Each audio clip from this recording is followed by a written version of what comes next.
On the international holiday, Day of the Dead, El Día de los Muertos, families welcome back the souls of their deceased relatives for a brief reunion that includes food, drink, and celebration, a blend of Mesoamerican ritual, European religion, and Spanish culture. The holiday is celebrated each year on November 1st through 2nd.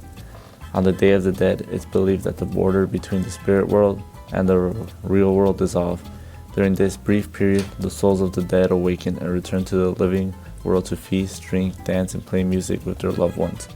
In turn, the living family members treat the deceased as honored guests in their celebrations and leave the deceased's favorite foods and other offerings as at grave sites or on the ofrendas built in their homes.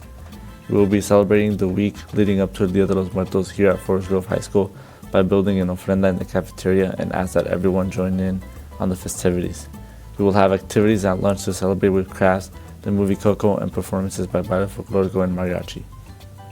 Marigolds. It is believed the fingers of the cempasúchil leads to the spirits to the home. Sometimes paths made from petals lead the spirits from the cemetery to the house of the living.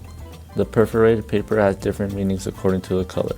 Orange paper represents mourning, purple paper represents a Catholic religion, red paper represents warriors and women who died while giving birth, green paper represents the young, yellow paper is for the elderly, white paper is for children, and black paper represents the underworld.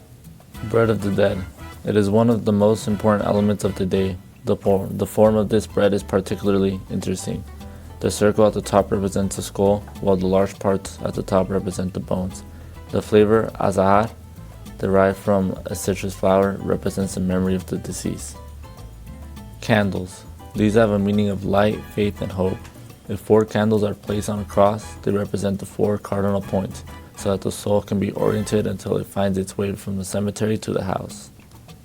Handcrafted skeletons. These figures are funny rather than terrifying. Some of them may represent the occupations and hobbies of the dead. Additionally, people place child toys, guitars, special drinks, tortillas, or ornaments related to the beloved dead. Skulls. A calavera is a skull, a calaverita is a little skull, and a calavera de alfenique is a sugar skull. These are placed on the ofrenda and often have the name of the deceased person inscribed on the forehead.